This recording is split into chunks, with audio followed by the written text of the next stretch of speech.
Good afternoon and welcome to the 4th annual AgRally presented by John Deere right here from RFD TV's Auction Barn Studio located in the historic Fort Worth Stockyard. You just heard a live and lively audience who are joining us for the next 4 hours. I'm Mark Alfeld. Thank you for joining us. Hope you've enjoyed Market Day Report and our tour around the country for various activities celebrating this National Ag Day. Again, nation's capital, Midwest Plains. This afternoon we'll be celebrating agriculture in other areas of the country as we move forward the next 4 hours. A lot of things planned. They started the day after last year to plan this year. So we're looking forward to presenting it to you in the next 4 hours. Helping me do that, one, we've got some other hosts, but we'll get to those in post in just a minute.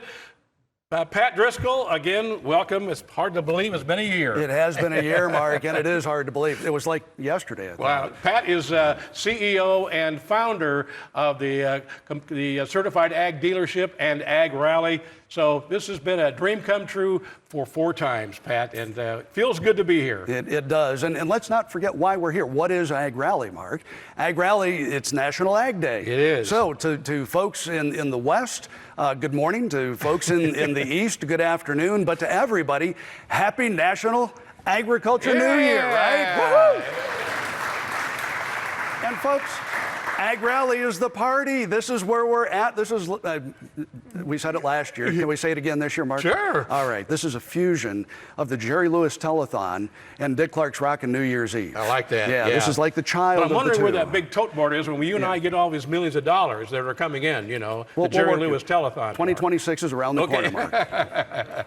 So again, maybe just a 30,000 foot for the next 4 hours. We don't want you to miss a minute here, folks. We thank you for joining us.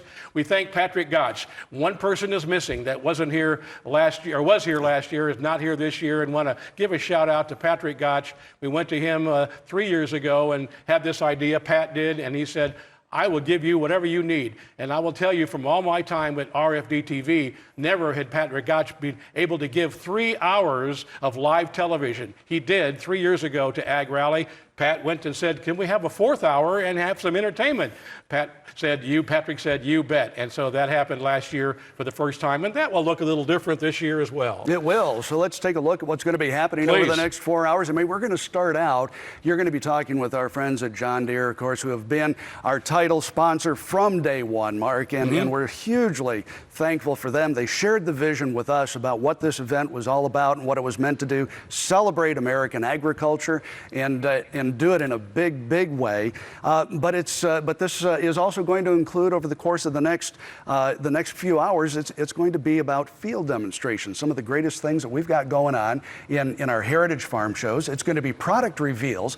It's going to be product updates. It's going to be a little bit about the Ag Truck Trader Pro Rodeo team. It's going to be a lot about the Ag Wagon, and it's going to be about adding some new blood into this thing. And that's what I want to do, is introduce to you right now some new blood that we've got going on.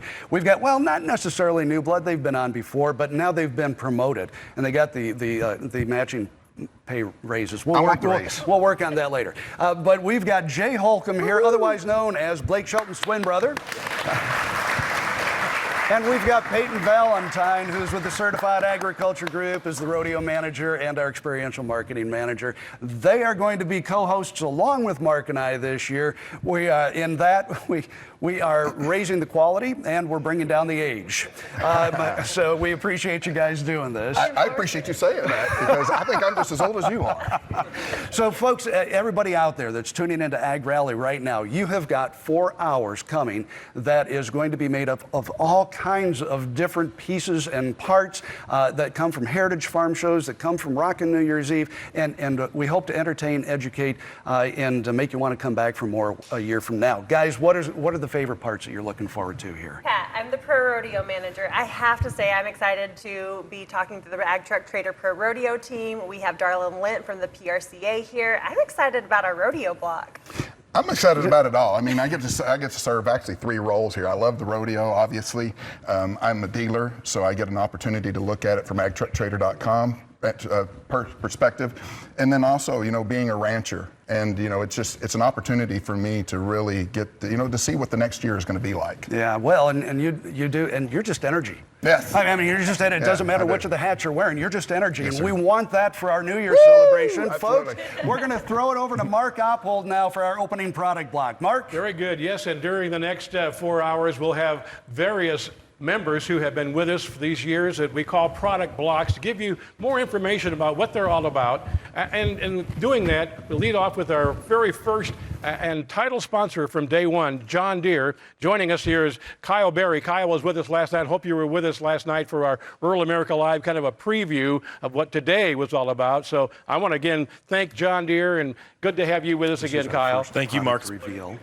Maybe just real quick before we get into some of the things here that John Deere, 4 years, and we talked to Jenny about this during Market Day Report as well. It's important for John Deere every day to celebrate agriculture. It is, and we're happy to be back and supporting our customers across the globe and celebrating National Ag Day. Very good. So what are some of the farmers, what should they be thinking about here? You're the manager precision update. You and I did a Rural America Live about a week ago. About precision upgrades. And what should we be thinking about here? We're getting the planting season started. In many areas it's already started. But what should producers be thinking about as it relates to a precision upgrade for their equipment? Yeah, so planting season's underway in many parts of the country, and it's going to be soon in others. We know there's maybe some snow in the forecast, yeah. And that isn't welcomed by many, but it'll move through. And so when we think planters, there's probably not a lot to be done left with the planter business, at least for this growing season. But when we think about sprayers, there's still a lot of opportunity when we think about the sprayer business. So we can upgrade sprayers all the way back to 2008. So customers with a 2008 or newer John Deere sprayer in their shed, we have an upgrade for you. That could be new nozzle technology. So with the current market environment, people are trying to figure out how do they lower their input costs, and one way to do that is to use less product. And we have a couple different products that can help you do that. So we can go with Individual Nozzle Control Pro or Exact Apply, which is going to bring that section control down to the individual nozzle. So we'll turn each individual nozzle on and off as we go through point rows or waterways, whatever it might be, and that helps customers lower their input cost by 2 to 5%. Just literally taking the sections and making them smaller. Right. So that's probably the foundation of the sprayer technology. We have products like product recirc and pressure recirculation and product reclaim. And so that gives us the ability to pull product from the boom plumbing system back into the tank, and also pressurize that boom system to keep any product from settling. So it's about doing a better job when we're in the field and taking machines that customers already own and bringing them up to the latest technology that we have to offer. Yeah, I'll get more into that in the sprayers, but you bring up a couple of great points here. Planting season is already underway, but as we talked a couple of weeks ago here, you have upgrades for planting, for planters, for sprayers, and for the combine. Now, we may not cover all that today, but just for someone out there in their existing equipment, obviously John Deere would like to sell new equipment. That's what it's all about. But they want to bring that producer up with precision upgrades that will make his job easier and more productive. Exactly, yeah. We want to meet the customer where they are, and we know not every customer that we have is a new machine buyer. And so how do we meet them where they're at, taking the machines that they already have in their shed, and taking the new technology that our engineers and folks at Deere are working hard every day to try to bring new innovative products to the marketplace. How do we put those on as many machines as possible to help more and more customers benefit from those and ultimately become more profitable? And the dealer is a very important part of this whole conversation. When you talk about these precision upgrades, it may sound, I want to say, monumental for some of the people that are watching here today, but it really can make their job easier. We talked about that, and the dealer will be a big help. Yeah, the dealer's a great source of information. We can talk, and we have talked in various depth about all of the different upgrades, and depending on what the customer has and where they're trying to go, the dealer can help the customer understand what upgrades are available for the machines that they have. What problems are they trying to solve on their farm, and what solutions does John Deere have to help them get there? Don't want to forget about See and Spray before we run out of time here, Kyle. I know that John Deere is very proud of that, and you should be. We spend a lot of time talking about See and Spray, and it's a pretty impressive technology. If you've never seen it work, it's our targeted weed control technology, and what it does is it actually, the cameras across the boom depict the difference between a crop and a weed, make the decision to spray just the weed, saves customers 50% or more on their non-residual herbicide products. And if we want to learn more, and there's a lot to learn, boy, I learn every time I visit with you or Jenny or Kayleen. We're going to have Kayleen on with us here during the next 3 or 4 hours as well. But where can our viewers and listeners learn more? Yeah, Deere.com/upgrades is a great spot to learn more specifically about upgrades. Or like I mentioned, the John Deere dealer is going to be a great source of information to help guide them through the process of upgrading the machines that they already own. And we'll tease a little bit. There's going to be a special offer from John Deere that they're going to hear about. One of the many that we're going to bring to the table, and John Deere wants to be part of that as well. Yep, that's right. So there's a special offer, 10% off the cash price of round balers, as well as a 0% for 60 months through the end of April. Very so we talked a lot about maybe row crop agriculture, but the next segment's going to be all about our hay and forage business. Looking forward to that. Thank you again, and thanks, John Deere. Thank you. All right, Kyle Berry here, and that kicks things off here, and we're going to throw it to a new co-host here, a guy that doesn't have a lot of passion, but you know you have to live with that. Jay, back to you. Thank you, Mark. You know what? I'm super excited to announce our first product reveal. Our first product reveal is not only our product reveal, but it's also our newest AgPack partner. You know what? It's Bedrock Truck Beds, and you know what? We got Andrew McKay out in the field right now. Andrew, why don't you take it away?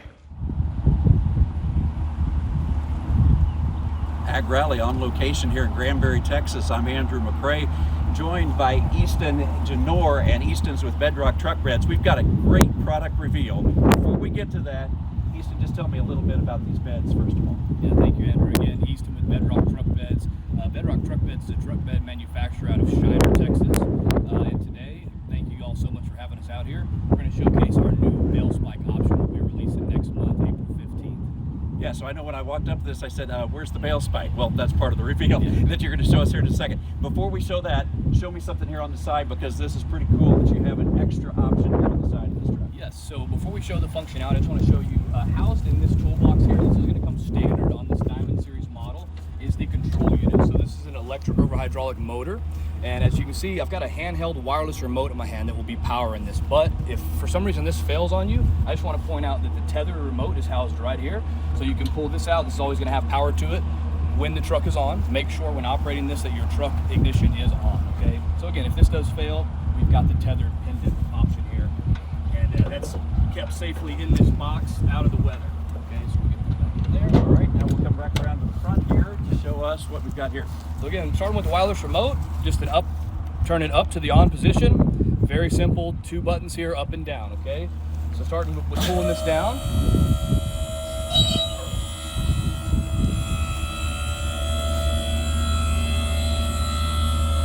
You want to get this down right about level with your bale. Okay, right about there, okay? This is in my pocket a moment. These are the actual hay spikes right here, okay? So we're gonna lift this up off of the lock position. It's got a safety rod that locks this in position. We're gonna pull these out. As you can see here, it's got a hole on each side for the locking pin. Slide this in here. Very smooth, simple operation. That goes in, locks in place. Same thing on the side. Pull this out of the housing. Right in there. Pull your pin. It's locked in place, secure. Okay. And then at this point, we can obviously pull up to our up position, but before we do that, I'm going to jump in the truck and actually stab this bale and show you how it fully operates. Okay? All right, so let's jump in, we'll stab the bale, and then we'll talk a little bit more here.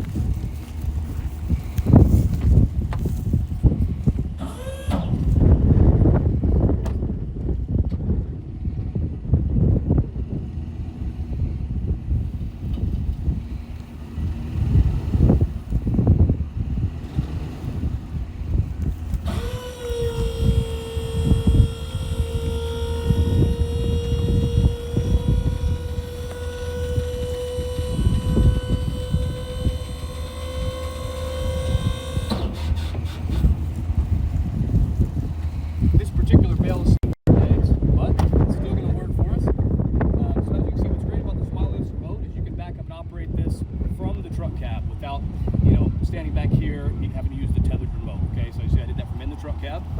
So that's secure on here.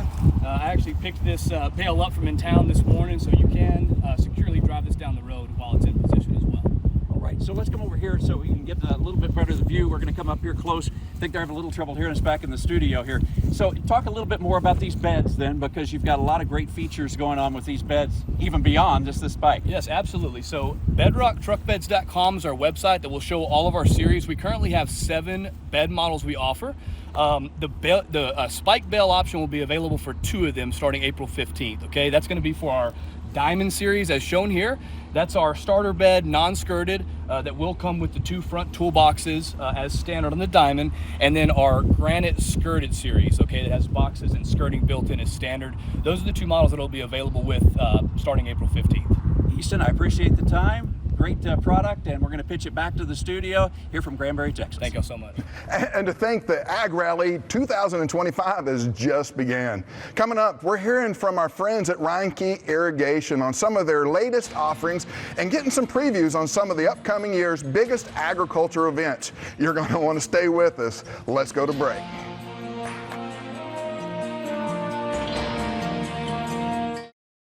AgRally presented by John Deere. I'm Mark Oppold, joined in studio by our friends from Reinke Irrigation, Territory Manager Joe O'Brien. We mentioned John Deere, our title sponsor, been here from the beginning.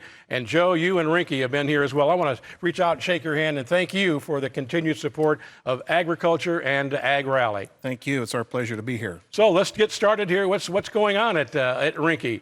Well, we at Reinke, we always look forward to this time of year and have the opportunity to celebrate the American farmer here at AgRally. We always, of course, it's no secret that right now we're in kind of a down ag economy. Right. Yeah. And commodities are low, inputs are high, but instead of pulling back, Reinke's been pushing forward. Since AgRally last year, we have invested in excess of $12 million in new capital expenditures. And part of those investments, we have announced the Electrigator 3, which is our new generation of center pivot model. And in addition to that, we've also accelerated development of new remote management products. So I got to tell you, Mark, the vibes are at an all-time high right now at Reinke Manufacturing. Boy, I tell you what, I like that name. That it kind of just rings when you first hear it. That Electrigator 3. Let's talk a little bit more in depth about that, Joe. Well, with the Electrigator 3, the future of center pivot irrigation is here. This is the industry's first precision model of center pivot. Precision coupler spacing allows for uniform application of water throughout the entire length of the machine. Other systems on the market don't have this, so that'll give Reinke the opportunity to have the best machine on the market in terms of water application and yield performance. Yeah. And before we get to the irrigation continues to expand around the country, areas that maybe 5-10 years ago there wasn't irrigation necessarily, but now it's been very prevalent. Absolutely. Yeah, we got some more exciting news on that front. We've recently gone live with the RainCloud 3, which is our new and improved user interface for remote management. We also have the brand new RC3 product line, which simply stated is an electronic device that can be wired into any brand of center pivot. The RC3 communicates back and forth with RainCloud 3, where the farmer can manage all of their irrigation systems remotely using a smartphone or any web-enabled device. Yeah, exactly. You talk about all, technology popping up all across the industry here, and you've kind of touched on some things. Or anything else in the crystal ball you might be able to share with us today that's coming up from Reinke? Well, there's a new standard in the center pivot industry, and Reinke is setting the bar. The future is looking really bright with our new product lineup. We have the Electrigator 3, RainCloud 3, and the RC3.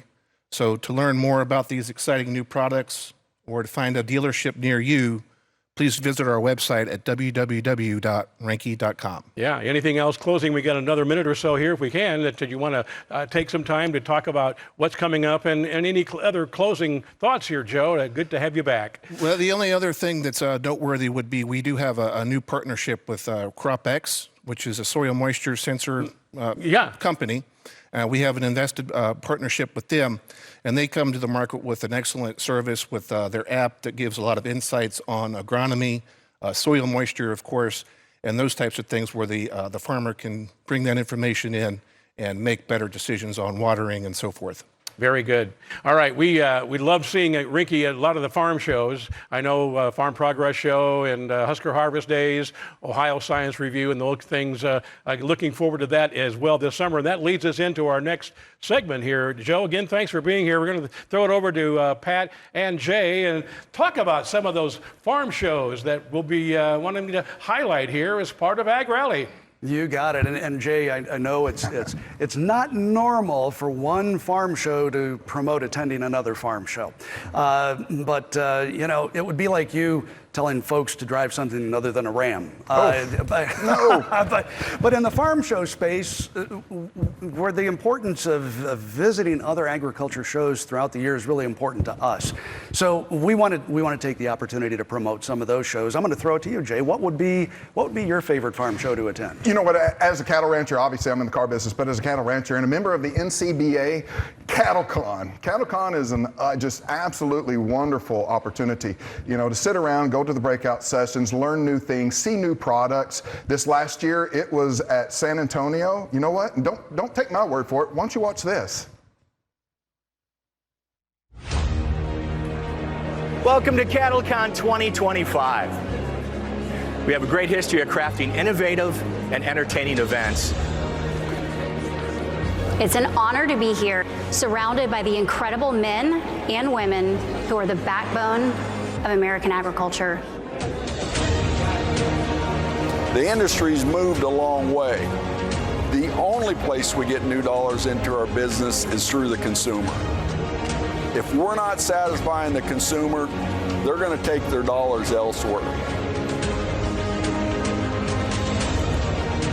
Just the push for the highest quality luxury beef that can be available for consumers.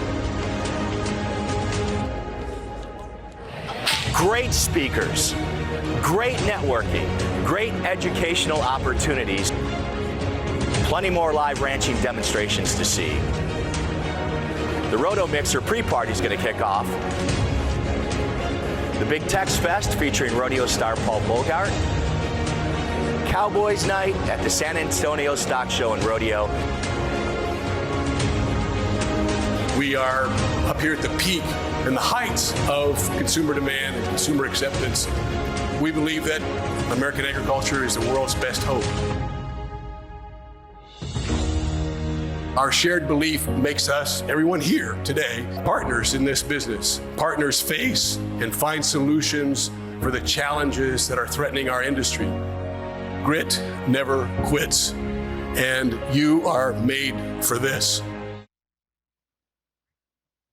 And as fun as 2025 was there in San Antonio, 2026 is going to prove out to be even more educational, more exciting. But again, don't take my word on this. What's about to happen at 2026 in Nashville, Tennessee? Mark your calendars for the 2026 CattleCon event. I've probably been to 12 to 15 CattleCons over the years. 13, 14 years. 12th to 13th CattleCon. Our fourth conference, we'll be back. I'm so excited. It's going to be in my town of Nashville, Tennessee. Absolutely. We'll be in Nashville next year. We would not miss Nashville for $1 million. We'll be coming back. Nashville next year. Can't wait to see you in Nashville in 2026. We got a lot of really cool stuff planned for you guys already. We'll see you in Nashville, 2026, CattleCon. Be there. So, Pat, what about you? What is your favorite show? I'm glad you asked, Jay, because I do have a favorite out there. Our friends Brian and Darren Hefty from the Ag PhD organization have an annual field day at their farm where it's actually hands-on activities and all the research that they conduct. So I'm going to be an advocate for going to the Ag PhD field day come late July. Take a look at this, folks.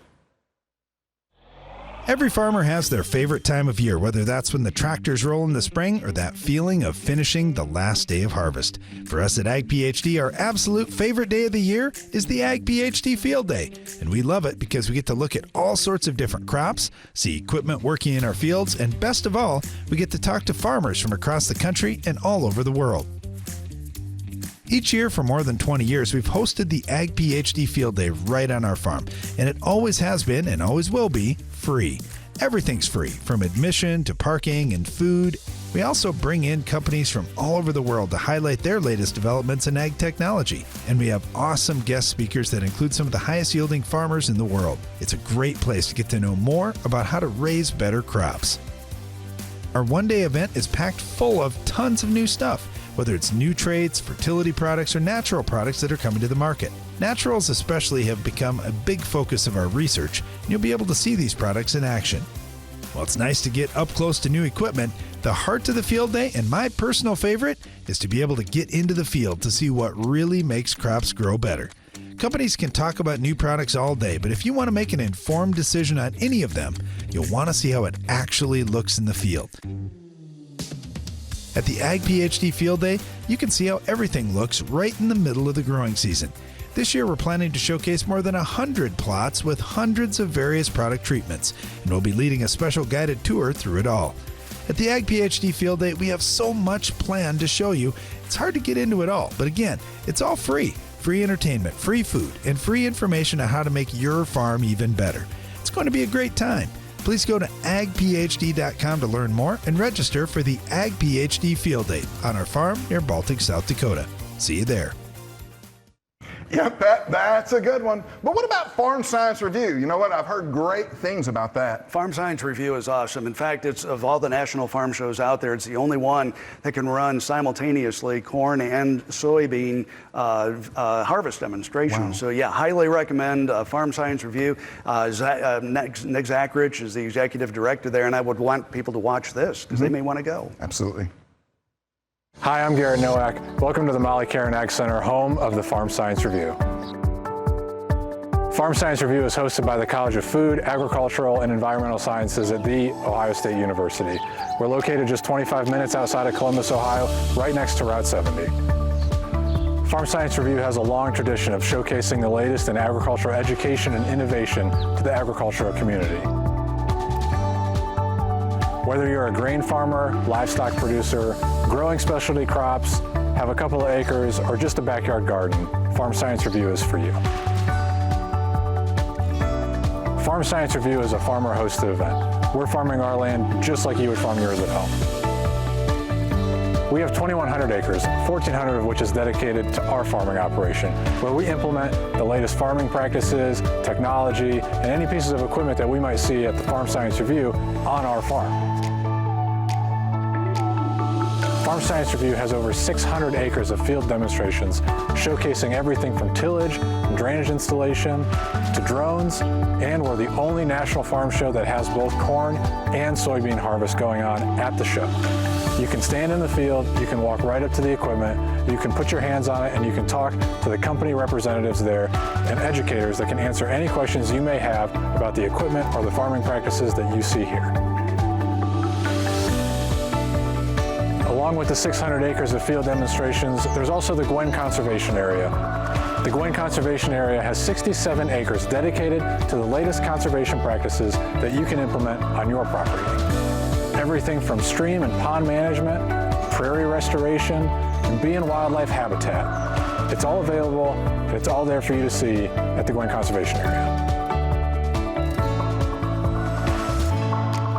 At our 100-acre exhibit area, Farm Science Review hosts over 600 exhibitors and extension professionals from around the state who are here to answer questions that you may have, to share information with you, and to show you the latest in agricultural innovations across a wide variety of the ag industry.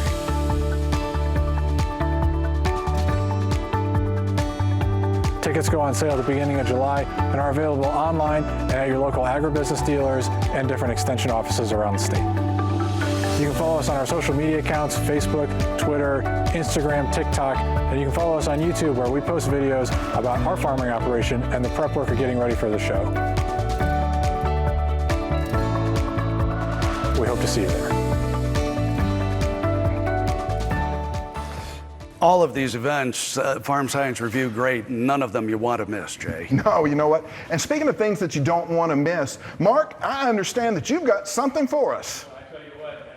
Calendar filled filled up here, Jay and Pat, with what's going on next summer. Great presentations there. Our friends at AgRally have been with us since the beginning as well. St. John's, Michigan. They have an educational series called Back to Basics. It's a collection of video shorts, really, that range topics in depth, looking at nutrients that make a difference to your yield, to maximizing efficiency with fertilizer placement, evaluating your risk versus reward when it comes to the planting season. The series really covers about everything in crop nutrition. That's what AgRally's all about. And the best part is AgRally offers this educational series for free. It's on their YouTube channel, so check that out. Not now, but after our program here today. We want to take a look at AgRally. They talk to us and take us back to basics about fertilizer placement. Two of the most important considerations when it comes to applying fertilizer are placement and timing. For crops to reach their full potential, plant nutrition needs to have maximum efficiency and availability, regardless of how or when it is applied. When building a fertility program, one of the things we want to take into consideration is fertilizer placement. And why is that important? Fertilizer can actually be placed positionally unavailable to the plant. In other words, if we put it too far away from the plant, especially when you think about a nutrient like phosphorus that doesn't move very well in the soil, we can put it too far away, too far out of the root zone, it's never available to the plant during the growing season. So when considering fertilizer application, there are a lot of different methods to do so. First, let's kind of talk about a few of the options that we have whenever we're looking at that early pre-plant before crop goes in the ground timing scenario. We've got the method that everybody and their brother used forever and has been around for a long time, and that's just broadcast fertilizer, right? Where we're just slinging it out on the ground, going in. Step further from that is broadcast incorporation, where we broadcast it out there, and then we plow down, as it used to be called back in the day whenever we actually plowed the ground. The next timing we look at is planting. Crucial part. We're putting that seed in the ground, we get one chance to do this right. So we have several different options out there. Kind of one of the first options that came out whenever we look at planter applied was the 2x2 application. And so that's 2 inches down and 2 inches over from the seed. Another placement that we have is the dribble, which is just straight out the back of the planter right on top of the row. We also get into some in furrow that we can place certain nutrients such as our phosphorus and some potassium sources in furrow to maximize their uptake.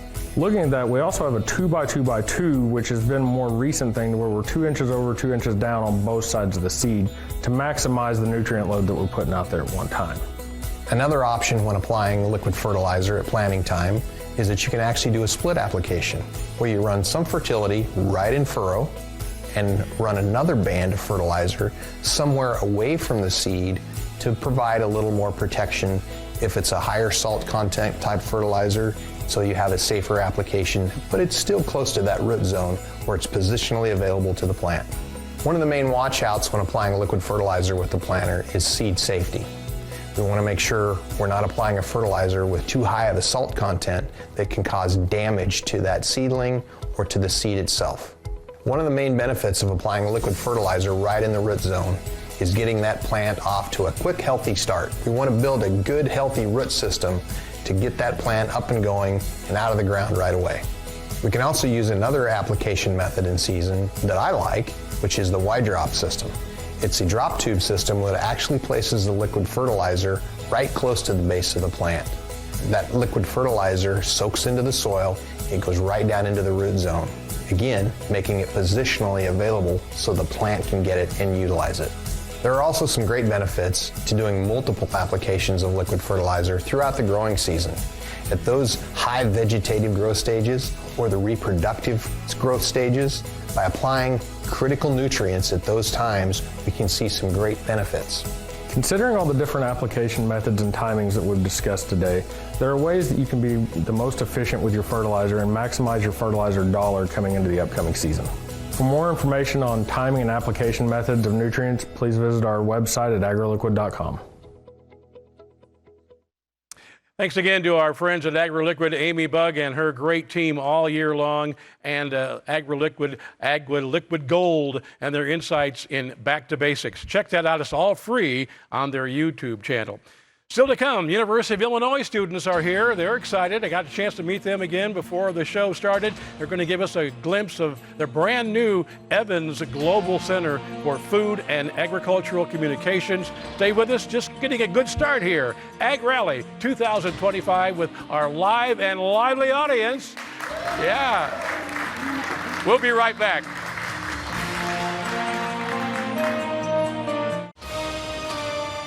And folks, welcome back to AgRally presented by John Deere. Are you excited to be here? Come on, there we go. All right. You know, folks, a lot can happen in just a little bit of time. And with the Certified Agriculture Group, we certainly have experienced that. When we first started doing AgRally, we talked about certified agriculture dealers. We talked about AgPack. We talked about Ag Truck Trader. Actually, Ag Truck Trader came on after we started AgRally. But since then, we've got, of course, AgPack. AgPack has grown from a $10,000 to a $20,000 to a $30,000 value. And today, it has a $45,000 aggregated value just because you buy your truck from a certified ag dealer versus anywhere else. In addition to that, in just the last couple of years, we have announced CAD-FI.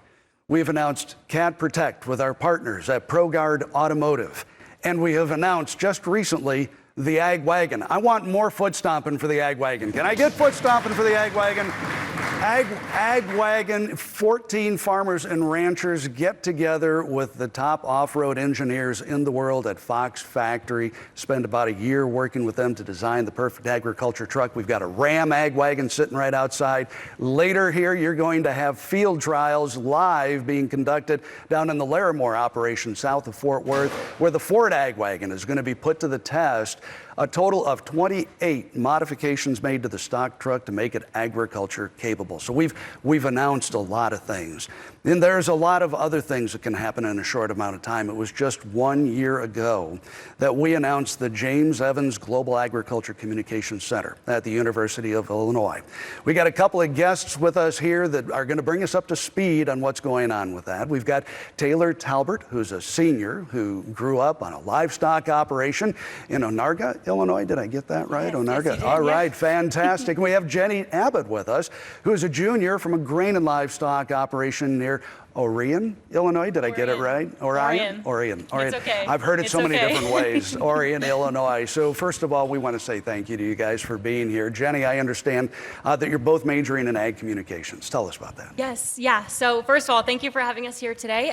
So our Ag Communications program at Illinois, Taylor and I are 2 of 40 students and 3 faculty members. We focus on critical thinking, skill development, and just international exploration. And my personal favorite part about the program is just the emphasis on hands-on learning experiences. For example, the class that I'm currently taking is Writing Like a Pro, so we get to work directly with prairie farmer, writing stories. I just think it's really cool to get to work like a professional and see what a future in ag communications would actually look like. And then additionally, we have the unique opportunity to be involved in a student organization, Agricultural Communicators of Tomorrow, and that is run by Dr. Evans, who we'll hear a little bit about in just a little bit. And so that's just a really cool opportunity to talk more with professionals in the ag industry, like Lyle Orwig. He came and talked with us in our last meeting. So A legend, Yes. Lyle Orwig, Yes. right? Absolutely. And Taylor, you spent this past summer as an intern in communications for a global crop protection company. Yeah. So there I got the opportunity to work with a lot of communications professionals and really get an inside scoop on what the ag industry is looking for and kind of some main things that our center is going to work towards. And 2 of those things are really bridging that urban-rural gap that we see in communications so often. We have 2 kind of major goals with that. The first one is to really understand how to speak to farmers and rural individuals and get them up to speed on how to talk about agriculture, food and agriculture, that is, and also really to understand what that urban population is looking for from those farmers and those rural individuals, and understand what they're expecting from us. And so we've started kind of fundraising for this center and with a $5 million goal. Wow. And so Taylor, remind us what the James Center is all about. Yeah, so the really big things that we're going to focus on is that professional development aspect, some research and some outreach. the idea is to bring in professionals and students in and really teach them how to talk about agriculture. So that might be a food scientist or an agronomist from the field, and their company can send them to us and we can work with them remotely or maybe even in person, depending on what those programs look like, and really get them in tuned and ready to talk about the future of agriculture. So, and Jenny, what's next for the center? Yes, so we've laid a really good foundation at Illinois in the AgCom program, and we're very excited thanks to our generous alumni, donors, and friends. We are over halfway to our $5 million goal, so that's very exciting.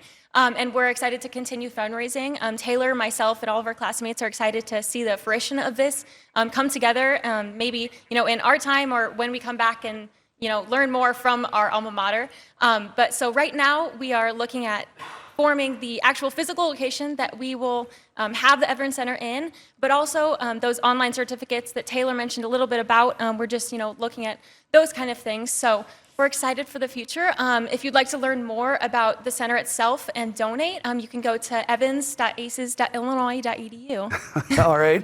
And Taylor, how about an idea of how this bridges that gap, actually bridges the gap between rural and urban?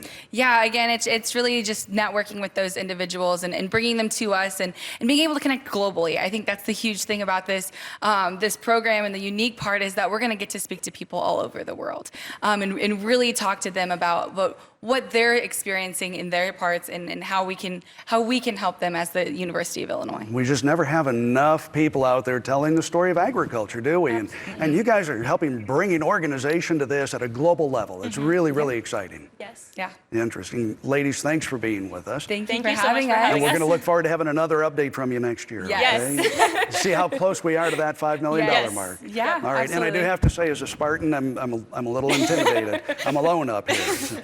Anyway, folks, thank you again for being with us. And folks, we are going to move things outside now as Mark Oppold is standing next to that Ram Ag wagon. He's got a sweet treat for us, I understand. Well, we sure do, Pat. Things happen every year, and so it is this year. Our friends from Bluebell are back again to treat everyone here. Let me hear a loud clap and cheer in that studio here for some ice cream a bit later. Yeah? You like that?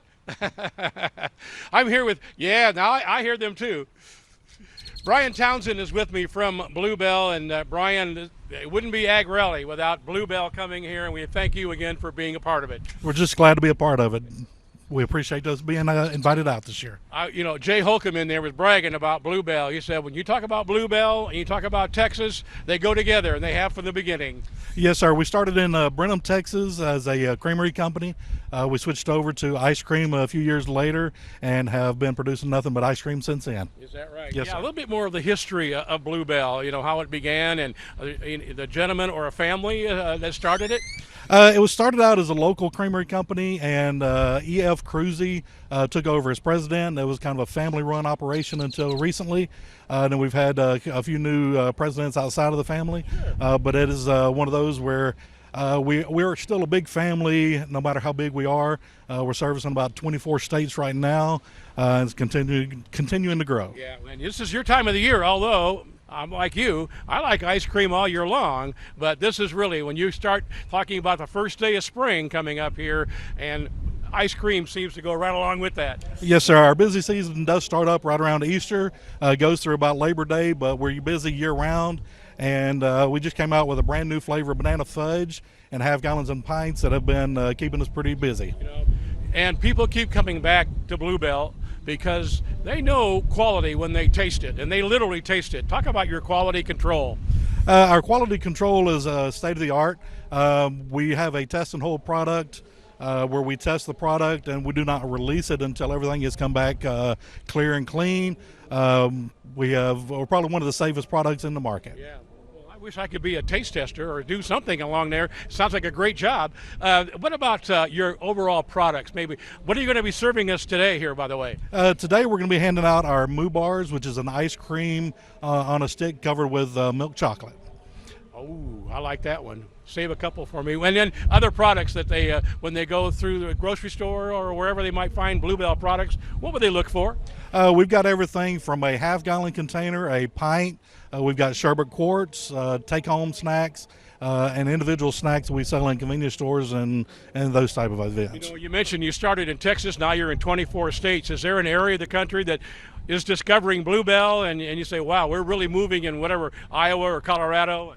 We just opened up St. Louis last year. We just started servicing the Utah area, southern Utah this year.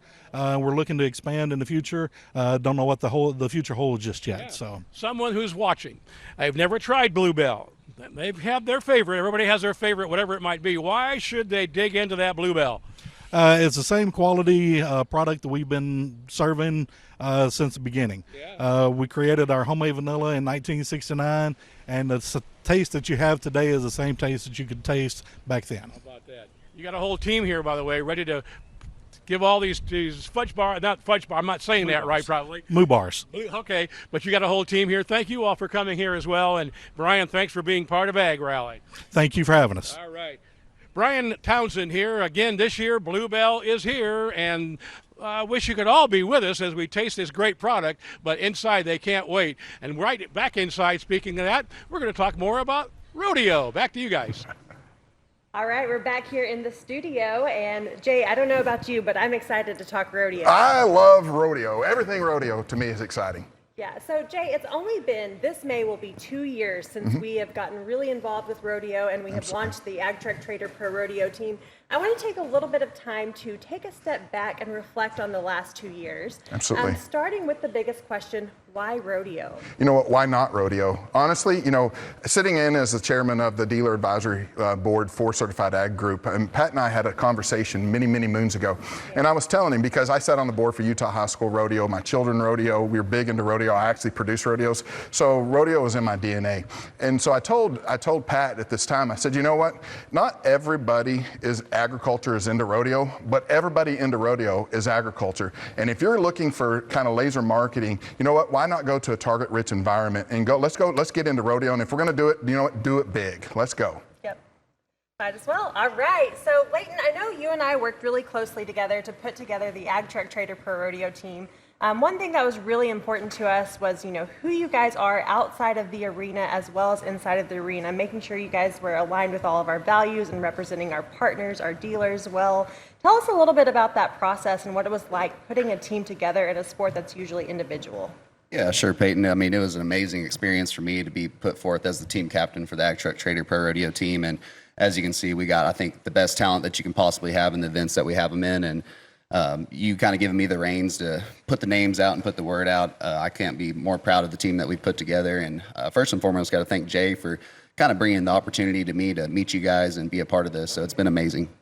Yeah, we're really excited. You're our team captain, and you lead it very fiercely. Jackie, I want to go to you for a second. Tell us a little bit what it's like to be a part of a team. I think it's incredible. I've really enjoyed cheering for these guys. I think we've all kind of become more family than friends, honestly, at this point. And we can hang out at the rodeos and watch each other. And we have someone, everywhere we look, we've got a friend to turn to and family. And I think it's really neat, just the camaraderie that we have and the support and just the way that we've come together to really, really build this team. Yeah, and Leighton has said that a million times, the whole team is all about unity and coming together as one. And you said it yesterday when we were on Rural America Live, and you guys just support each other and you're a part of a family, and I just love that dynamic. There have been so many new things coming with the team as well. You guys do, so many great things individually, but as a team dynamic, it's just been incredible to watch, especially as your manager there. Jordan Joe, I know that there has been a lot going on in the rodeo world, going to rodeos, talking about all things AgTruck Trader, AgPack, all the great stuff. So we also have recently launched something new. Let's tell the listeners about that a little bit. So we have recently released a podcast called Driving Agriculture, and the point of that podcast was, we all know that I love talking and podcasting, so that's cool. But we wanted to really bring the knowledge of what is AgTruck Trader, what are all the components in it, and break that down. And so that's where we're like, let's talk about it. And so we get on there every other week. On Tuesdays, we have an episode release. And so it's been really fun to not only, talk about rodeo, but talk about our dealers, talk about our ag partners and all the things in ag. And so one of the coolest things that we've talked about lately is the cool new Ag Wagon edition and the Pro Rodeo Ag Wagon. So that's been really fun to share that and learn about that and bring, merge rodeo and ag and talk all things Ag Wagon. Absolutely. No, the Ag Wagon is incredible, and I know we're going to be talking about that a little bit later on in the segment. We've got some field demonstrations where we're actually going to be showing that off just a little bit. But Darla, you are here, Darla Lint with the PRCA. We just recently announced at NADA that Ag Truck Trader is the official agricultural truck partner of PRCA and Pro Rodeo, and the Ag Wagon is the official agricultural truck of PRCA and Pro Rodeo. Darla, how exciting is that? It's very exciting for PRCA to have the first licensed agricultural truck, and just provide such a unique opportunity for our ag and ranch and pro rodeo athletes. It's really exciting. Awesome. No, so we're really excited about that Pro Rodeo edition. You can go to agwagon.com to learn more. We've got some pictures on the screen. So I know, Taylor, we talked a little bit about our charity initiative that the team did last year. Tell us a little bit about your experience with the Golden Circle Champions last year. Yeah, it's been really cool to be a part of that organization and just to meet the different kids that are battling pediatric cancer and to see all the stuff they're going through and get to know kids at the NFR whenever they do that big event, but also see them at different rodeos throughout the year. That deal was started in Santa Maria, California. And I know, like with Tristan, he lived close to San Bernardino, so kind of be able to stay in touch with them and throughout their, all the stuff they're going through, and be able to see them every year, where they live at the certain rodeos, and just to see, Tristan especially just really embodied the cowboy way of life. Even though he was going through that big of a deal and that hard stuff every day, he'd still wake up and put his hat on and his boots on and go rope the dummy and go ride his horses. And so, just a super cool program to be a part of. Yeah, Tristan was an incredible little boy, and in fact, we are going to take a little bit of a look back at him now. Cancer is hell. It's hell and back, but that's what it is. What, baby? But it gives you something to fight for. Like, I had something to fight for. I had all these horses to fight for, and that's why I didn't give up, and I won't. With the rope in my hand and my horse, and that's pretty much my happy place. Being on top of my horses and rodeoing and doing what I'm good at doing and putting it all to use is what I love doing.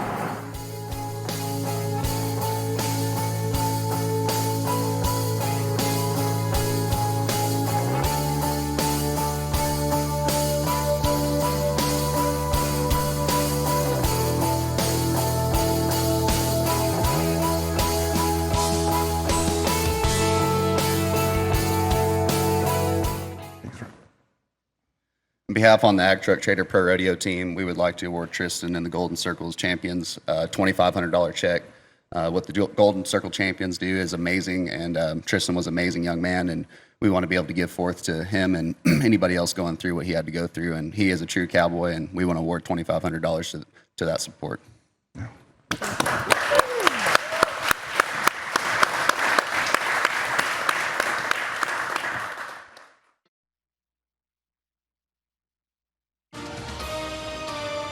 Welcome back to AgRally, presented by John Deere.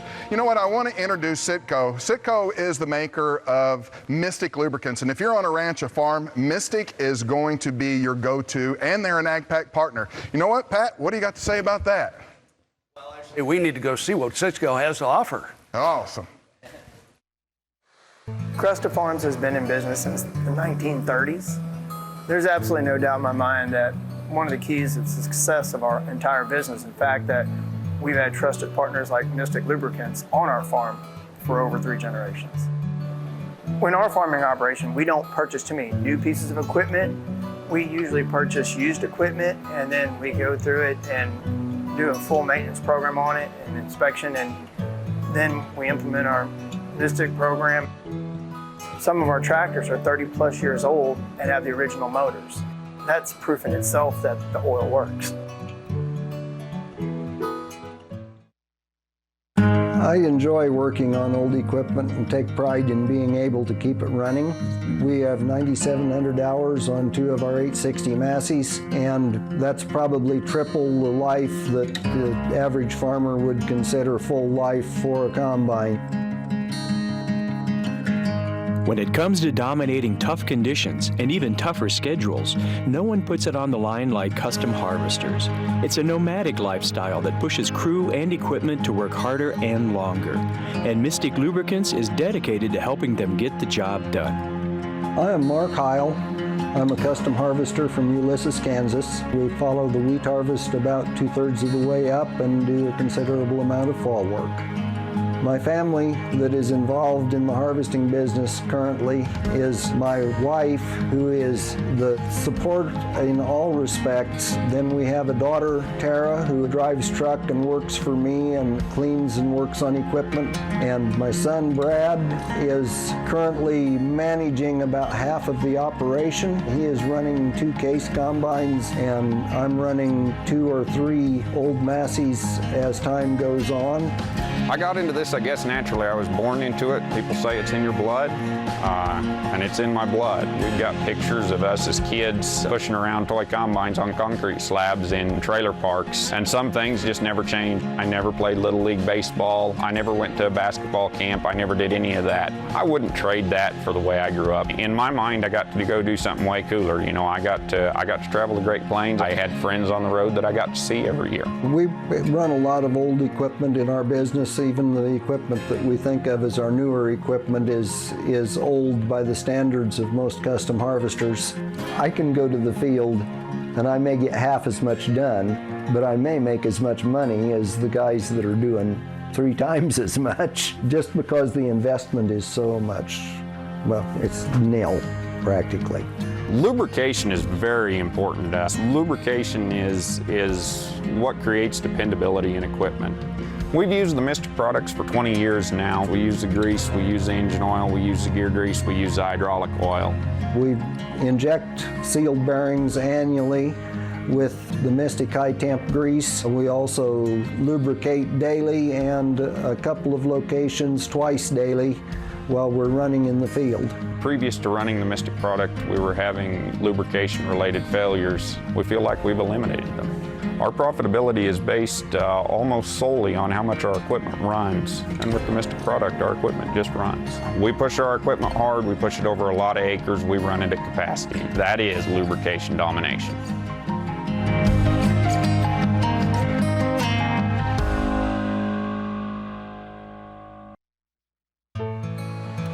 Crusta Farms has been in business since the 1930s. There's absolutely no doubt in my mind that one of the keys to the success of our entire business, in fact, that we've had trusted partners like Mystic Lubricants on our farm for over 3 generations. We got introduced to Mystic in the 1950s. We found out that the grease for our tractors lasted a lot longer without any repairs. One of the most important things to trying to run a successful and profitable farming operation is timing. And for us, Mystic Lubrication plays a key critical role in keeping all our equipment running at its peak performance at all times. Mystic offers me a peace of mind. I know that when I'm freezing all the bearings on all the implements and the tillage equipment and the tractors, I don't have to worry. I know it's doing its job, it works great, it's proven time and time again for us. And welcome back. We appreciate you being with us on AgRally, this National Day of Agriculture, presented to you by John Deere. You know what? I'm going to toss it over to Pat for his interview with the Secretary of Agriculture. Oh, and we've been waiting for this, folks. This is actually pretty big. But first, I want to say congratulations to Jay Holcomb. Let's give him a big foot stomp for first time as a co-host here on AgRally, doing a great job. So, folks, this is a big moment for us here at AgRally. There are some people in this world who are so busy, they literally have to schedule their lives by the minute. I would argue anyone who's been called to Washington, D.C. to serve alongside President Trump is probably at the top of that list, which is why we are so humbled to not have just 1 or 2, but 20 of those precious minutes right now with our new United States Secretary of Agriculture, Brooke Rollins. Madam Secretary, welcome to American Agriculture's New Year's celebration, AgRally. Wow, what an honor to be here. And listen, this is my heart and soul. This is my life's calling. We are a little bit busy here in Washington, but I have been spending a lot of time out in the country. But, you know, effectuating President Trump's vision of making America great again, but for me, that's making agriculture great again. It's just the honor of a lifetime. So it's a joy to be with you. The honor is all mine. Secretary Rollins, what does National Ag Day and this whole celebration mean to you, given the chair that you now find yourself sitting in? You know, National Ag Day, I think, is the opportunity to come together, to celebrate, to elevate, to honor what has truly made America the greatest country in the history of the world. Our revolution 250 years ago was fought by farmers. Our founding fathers were farmers. The backbone, everything that makes our country great has been brought to us through our ag and agrarian history. And for me personally, as a small town girl who grew up on a small farm, who raised animals, who studied agriculture at Texas A&M, but then who worked in a lot of different roles across the years, including the last Trump administration as head of the domestic policy. For me personally, coming full circle on today, Ag Day, but more importantly, to serve and to elevate and to really do everything we can to bring our farmers the greatest era of prosperity, to bring our ranchers the greatest era of prosperity, to bring the American dream to every corner of this country, into our rural communities especially. Ag Day is kind of the culmination of that. It's not just a look back, but for me, and perhaps more exciting, is it's a look forward and what we can do to help continue our farmers and our ranchers to, again, achieve new heights of prosperity moving forward. I've got to tell you, we've got some farmers and ranchers here who want to ask you some questions, but one quick observation on my part. I see more rural in Washington, D.C. than I think I've seen in decades. I mean, we've got you, a lifetime agriculturalist, growing up in the industry at the head of the U.S. Department of Agriculture. We've got Kristi Noem, Doug Burgum. We've even got Sean Duffy, who's always talking about agriculture, even though he's not a farmer, but he comes from a rural district. Point being here, Secretary, there appears to be more rural sitting at the president's table now than we've seen in a very long time. What does that tell us?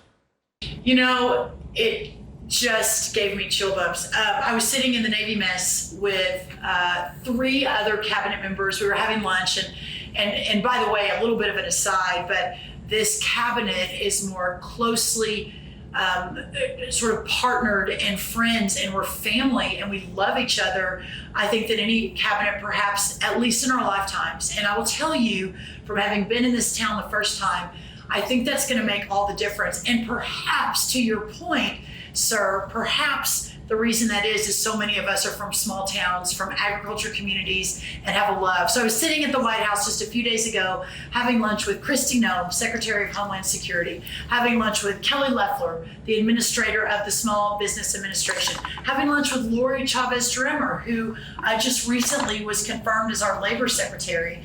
And it was the 4 of us. And all of a sudden we started talking about, oh yeah, well, I was riding on my horses a few days ago. Oh yeah, I went out and checked the crops, and it just occurred to me too, these are all women on the cabinet, but I went out to check, you know, my family's crops in California. That was Lori. Oh yeah, I just went back to, you know, the Midwest where my family has been farming for generations.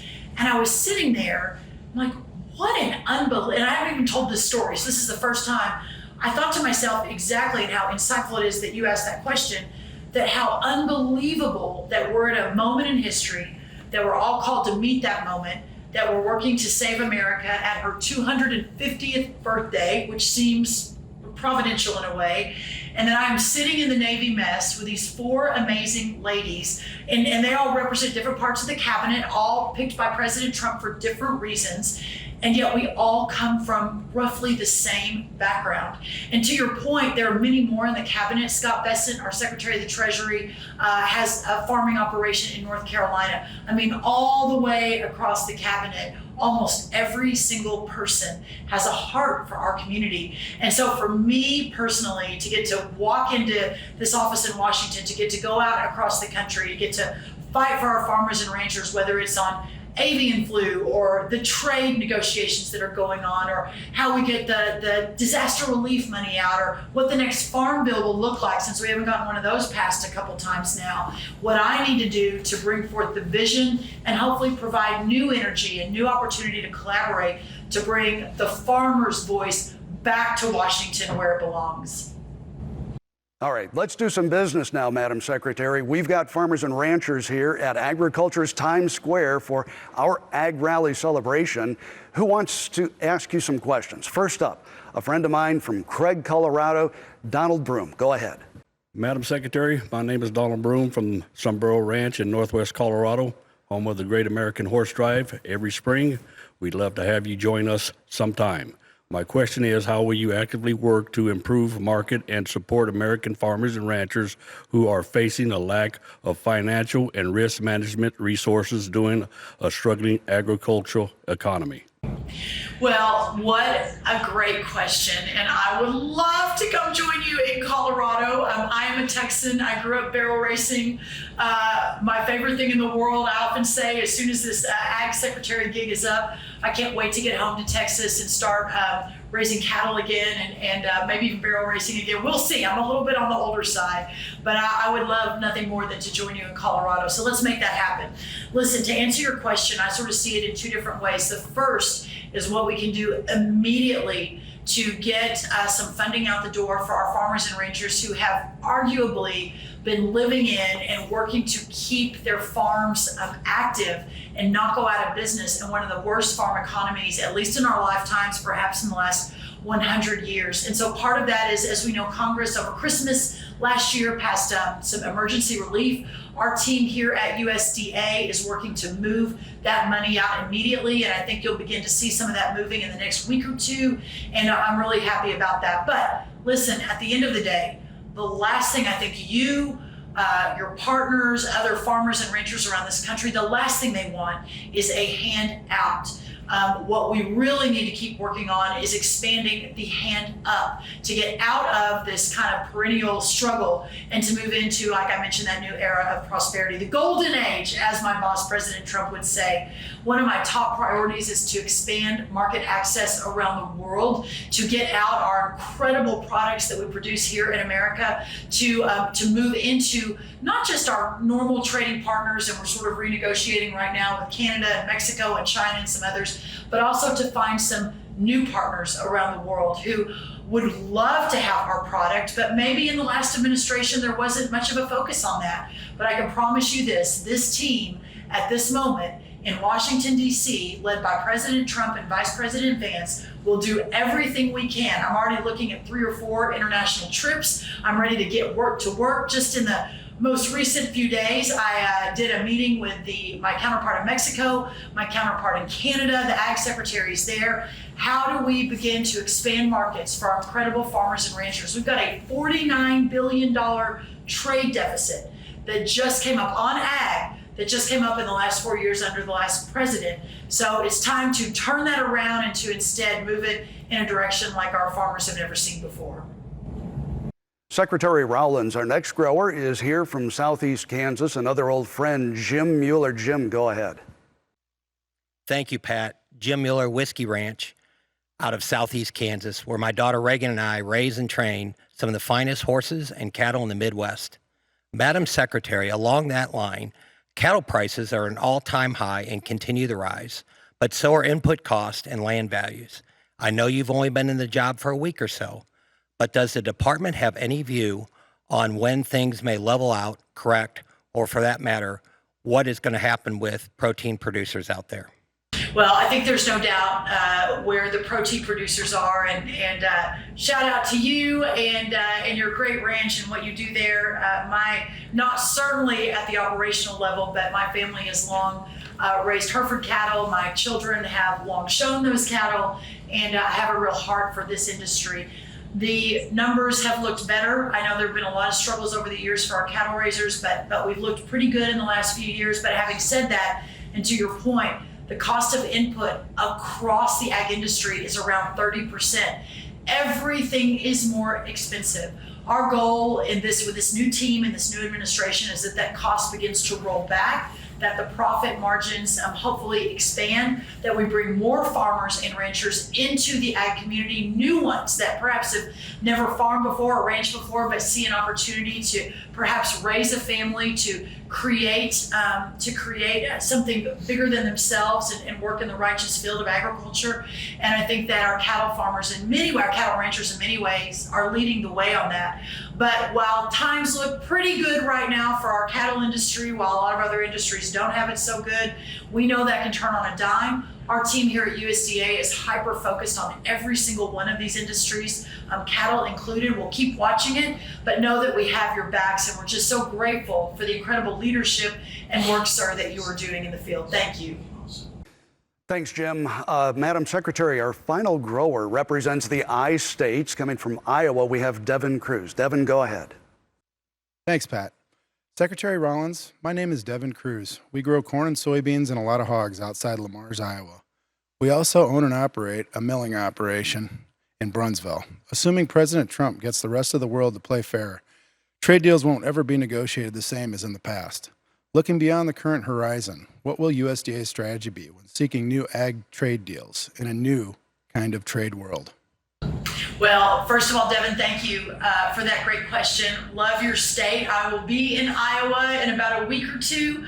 And if I don't see you then, sir, hopefully I can get back and come visit your operation. And so grateful for what you do. Clearly, Iowa in many ways is at the center, not just of the country, but of everything we're trying to achieve. And you and your great folks on the ground there have been so great to me. So I thank you for that.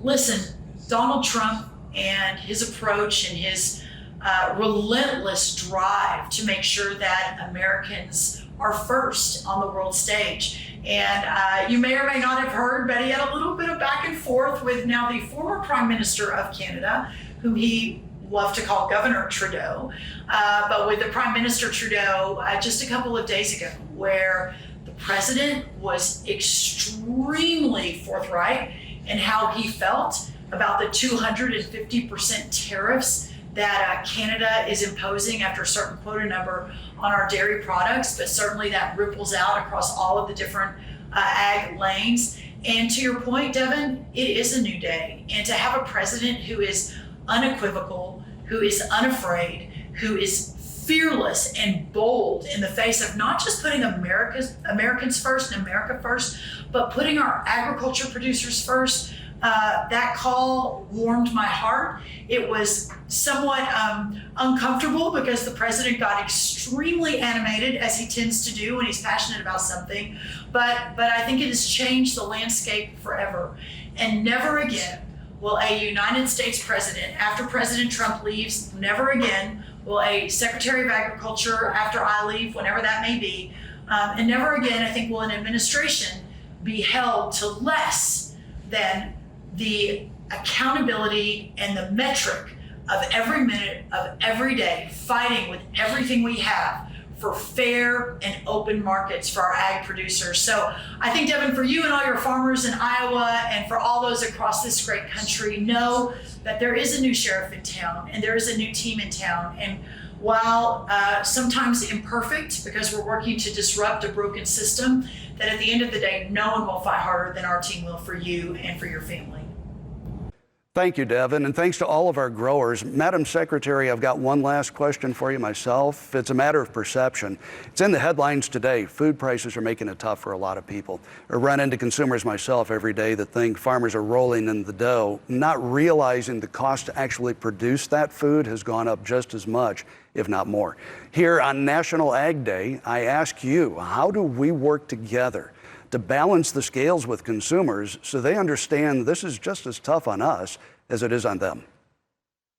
Well, I thank you for that question, and I think it's really important. And listen, in the last administration where I played a key role, but over in the White House, not out in USDA, what I learned was that with the vision of a president that, again, is relentless in his quest to serve the American people, that in fighting to bring down energy costs, to bring down input costs, to open up markets, that the founding fathers' vision, those farmers' vision of 250 years ago, that a country that is self-governed, that you don't have the little elitist in a faraway place called Washington, D.C. deciding what is best for you, that governing structure has allowed the most prosperity and the most success of any country in the history of the world.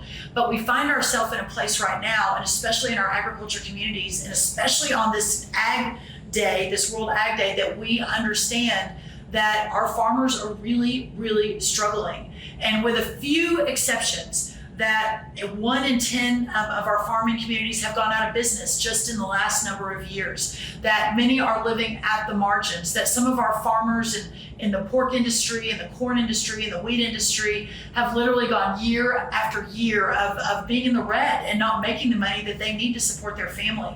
And so when consumers ask, well, someone's getting rich off of this, I can promise you this, it is not our producers, and we are going to do, and for the future of America, not just for our agriculture producers, but if we want in 250 years, when we have our next big birthday, if we want our future great times 10 grandchildren to be and grow up and have a chance at the American dream that we all have had, then we have to preserve and fight for our farmers and our ranchers. That is the backbone of this country. That is my calling. That is the greatest honor of my life, to fight for all of you that are out there. And no better way to celebrate than today on National Ag Day. Thank you.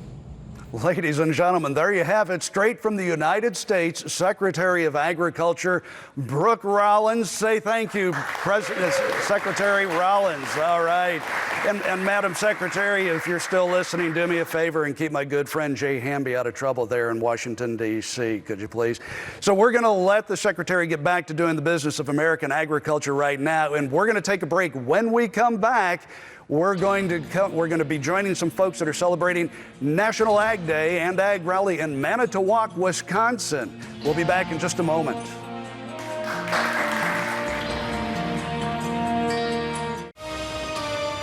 Welcome back to AgRally, presented by our friends at John Deere. Are we excited to be here, folks? All right, I am too. Thank you very much. And we are going to turn it right around, and we're going to head for Wisconsin. In fact, we're going to hand it off to Melaine Wells, who's host of the Midwest Farm Report there in Wisconsin. Melaine?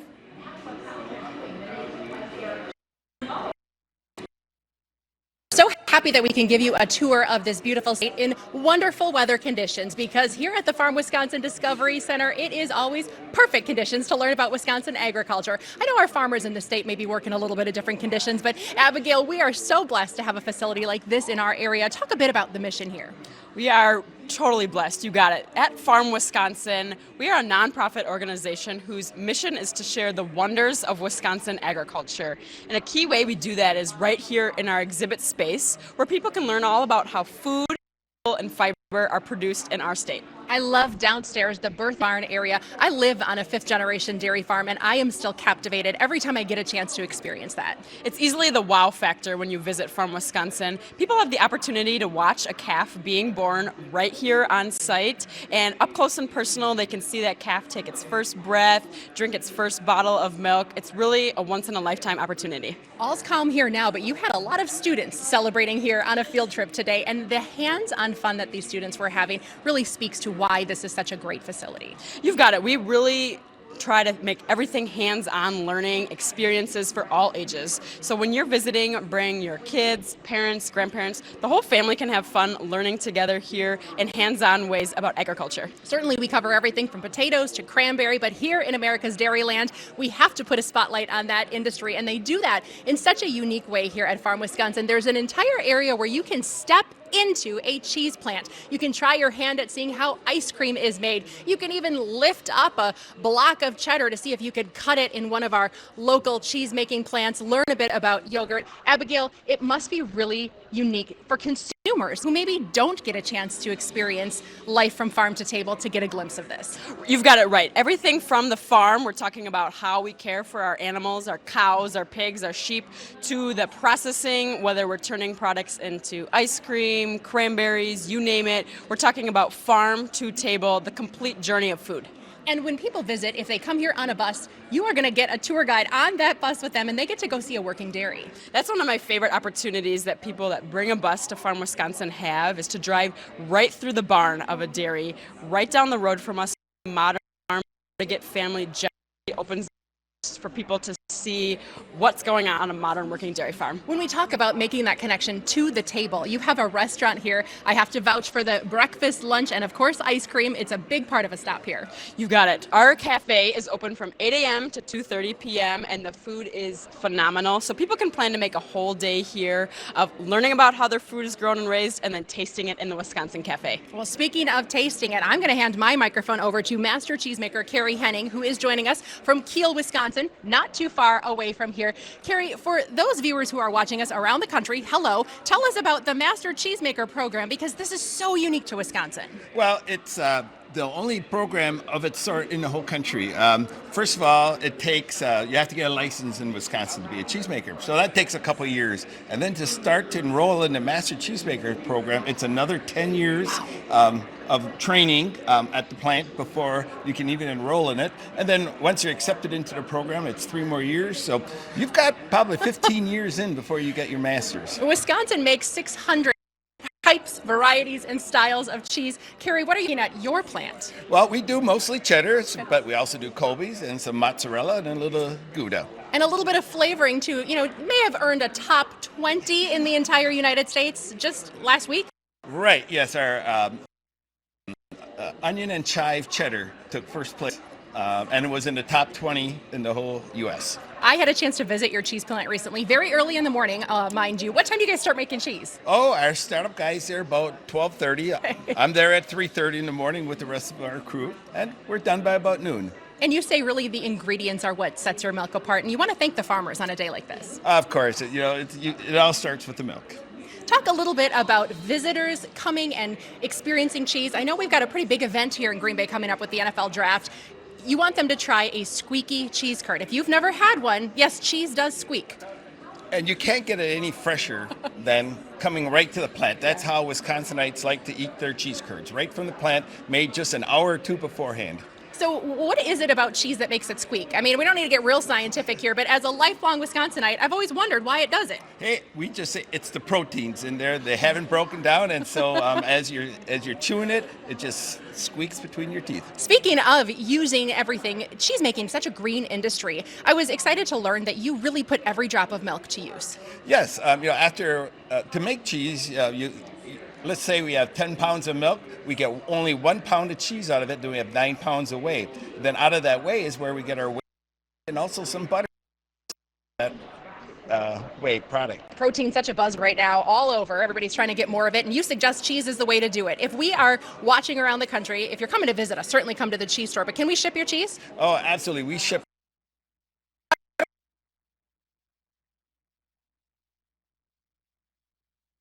to your doorstep. We're going to encourage you, if you are visiting Wisconsin at any point in the time, but certainly for that big upcoming NFL draft, make sure that a stop at Farm Wisconsin is on your list, because this is really just the surface of what there is to do and explore here. So we thank you for making time for us, Abigail for hosting us today, Lily behind the camera, and for AgRally, I'm Elaine Wiles. We'll send it back to you in the studio. And welcome back to the historic stockyards here in Fort Worth, Texas. Hey, there we go, absolutely. It's AgRally 2025, brought to you by John Deere. We're going to turn it out to our first crops demo out there with the legendary, actually Hall of Famer, ag broadcaster, Mr. Mark Alpolt. Mark? All right, thank you very much. We are back outside again. Well, what a great visit with our friends from Bluebell, and those of you who weren't able to be here, you missed a nice treat from the Bluebell folks. Well, we're back outside, and Texas wind continues to blow, but we're ready to talk more with John Deere and Kyle Berry, who is their manager of precision upgrades here. And we've talked a lot about in our last Rural America Live and last night's preview show, and earlier today even with you, Kyle, about all these upgrades. When someone's saying, I've never done a precision upgrade, I think we need to start by where is a good starting place for anyone watching or listening here today that they haven't taken that first step. How do they get started? Yeah, it can be a little overwhelming. There's so many options, and if you've heard you and I talk anytime in the past, we throw a lot of information at you. So really a great place to get started is the foundation of the upgrades and precision ag technology, and that's your display, your receiver, and your modem. So it's about getting your machine that you're using connected, whether that be a tractor like what we're standing in front of, or maybe it's your combine, your sprayer, your pickup truck even, with that modem. So getting those machines connected and having visibility to them in the John Deere Operations Center is really step one. And so for customers, they may have heard about our Precision Essentials Kit. We used to call it the Precision Ag Essentials Kit, but today we're going to talk a lot about our hay and forage segment, and with that we brought the Precision Essentials Kit. And so we've taken these core foundational precision ag components, your G5 display, whether it's a G5 or a G5 Plus display, your Starfire 7500 receiver, and an Emeren R Series modem, which we've put those in one package, and we've significantly lowered the upfront costs. And the reason we've done that is to make this technology more accessible for more farmers, whether it be a row crop farmer or a high value crop farmer or the hay and forage segment that we're going to spend the next bit talking about. And I'm really excited about the stuff that Kayleen's going to share with us here in a little bit around round baler technology specifically. But in order for the round baler technology to work, we need these core foundational components. And so that's the G5 display, the Starfire 7500 receiver, and then that Emeren R Series modem. And so that's really where you get started. And that's how we get a lot of this information that we're collecting into the John Deere Operations Centers for our customers to be able to analyze and do something more with. So Kayleen will share more specifically around what that baler technology is, but that's really a great place for customers to get started, and they get to pick the display that they want. So for the hay and forage segment, that G5 display is like